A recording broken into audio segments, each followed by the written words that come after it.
9th standard chapter 1 set லாங்குவேஜில் exercise 1.5ல 5th question என்ன கொடுத்துருக்குறாங்கன்னு பார்ப்போம். ஏன்னு ஒரு செட்டு கொடுத்துருக்குறாங்க, அதில் இருக்கக்கூடிய எலமெண்ட்ஸ் இது. அதே மாதிரி பின்ற செட்டுன்னா தமிழில் கணம்னு சொல்லுவோம். சின்ற செட்டு கொடுத்துட்டு என்ன ப்ரூவ் பண்ண சொல்கிறாங்கன்னா, A minus B intersection C is equal to A minus B union A minus C. இந்த மாதிரி சிம்பிள் கொடுத்துருந்தா அதுக்கு பேர் இன்டர்செக்ஷன்னு சொல்லுவோம். தமிழ் மீடியம் பார்த்தீங்கன்னா வெட்டு. அதே இந்த மாதிரி சிம்பிள் கொடுத்துருந்தா அதுக்கு பேர் யூனியன்னு சொல்லுவோம். தமிழில் பார்த்தீங்கன்னா சேர்ப்பு. ஸோ ஃபஸ்ட்டு ஏ என்ன பி என்ன சி என்னன்றதை எடுத்து எழுதியாச்சு. ஸோ ஃபஸ்ட் நம்ம என்ன பார்க்க போகிறோம் அப்படின்னு பார்த்தீங்கன்னா எல்ஹெச்எஸ்ஸை தான் பார்க்க போகிறோம். ஸோ எல்ஹெச்எஸ் என்ன இருக்குது? A minus B intersection C. மொத்தமாக நம்மளால் எடுத்து பார்க்க முடியாது. ஸோ அப்போ ஃபஸ்ட்டு என்ன பண்ணோன்னா இந்த ப்ராக்கெட்டில் இருக்கிறத மட்டும் எடுக்கணும். That is B intersection C. So B value எடுத்து எழுதியாச்சு, இன்டர்செக்ஷன் சிம்பிளை போட்டுக்கோங்க, சி வேல்யூ எடுத்து எழுதியாச்சு. இன்டர்செக்ஷன் அப்படின்னா என்ன அர்த்தம்னு பார்த்தீங்கன்னா காமன், பொதுவாக இருக்கிறத எடுத்து எழுதணும். ஓகேங்களா? ஸோ அப்போ காமனாக இங்கே என்ன இருக்குது? ஏ இருக்குது. ஸோ அதை ஃபஸ்ட்டு எடுத்து எழுதுருங்க. சி இங்கே இருக்குது, இங்கே இல்லை, எழுதக்கூடாது. டி இங்கேயும் இருக்குது, இங்கேயும் இருக்குது. ஸோ அதை எடுத்து எழுதுருங்க. ஜி இங்கேயும் இருக்குது, இங்கேயும் இருக்குது, எடுத்து எழுதுருங்க. ஐ இங்கே இருக்குது, இங்கே இல்லை. ஸோ அப்போ காமனான எலமெண்ட்ஸை மட்டும் எடுத்து எழுதிட்டோம். கண்டிப்பாக செட் ப்ராக்கெட் போடணும். அப்போ பி இன்டர்செக்ஷன் சியோடைய வேல்யூ என்னென்னு பார்த்தீங்கன்னா செட் ப்ராக்கெட்டில் A comma D comma G. அடுத்தது பார்த்தீங்கன்னா இந்த ப்ராக்கெட்டை நம்ம முடிச்சாச்சு. இப்போ மொத்தமாக எடுத்துக்கோங்க. So A minus B intersection C is equal to first A வேல்யூவை எடுத்து எழுதுங்க. இந்த ஏ வேல்யூவை தான் இங்கே எடுத்து எழுதியிருக்கிறோம். அடுத்தது இந்த மைனஸை எடுத்து போடுங்க. அடுத்தது பி இன்டர்செக்ஷன் சி எங்கே இருக்குது? இதோ இங்கே கண்டுபிடிச்சிருக்கிறோம் இல்லைங்களா, அந்த வேல்யூவை தான் இங்கே எடுத்து எழுதியிருக்கிறோம்.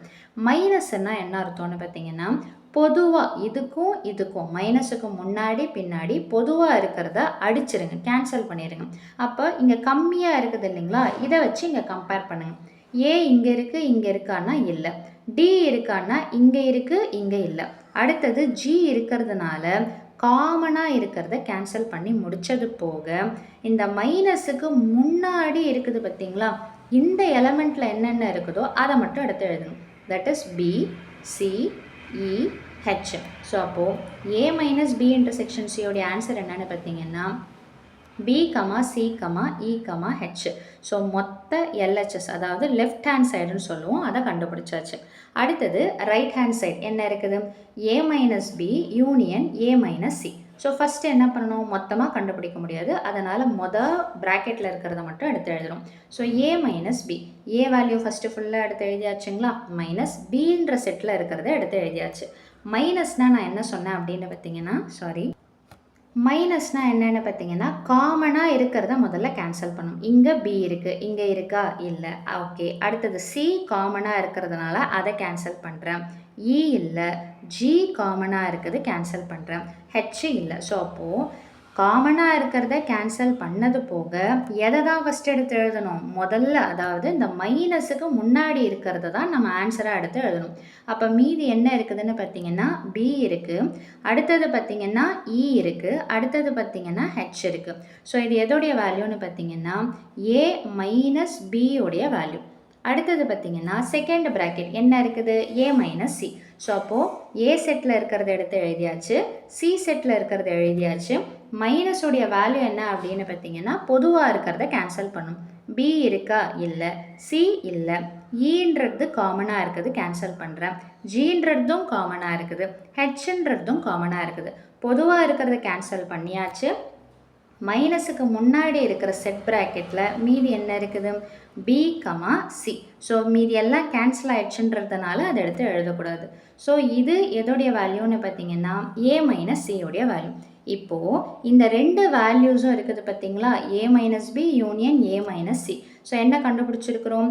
ஏ மைனஸ் பி வந்துட்டு பிஇஹெச், ஏ மைனஸ் சி வந்துட்டு பிசி. இதை ரெண்டுத்தையும் என்ன பண்ண சொல்கிறாங்கன்னு பார்த்தீங்கன்னா யூனியன்னா என்ன அர்த்தம்னா சேர்க்கணும்.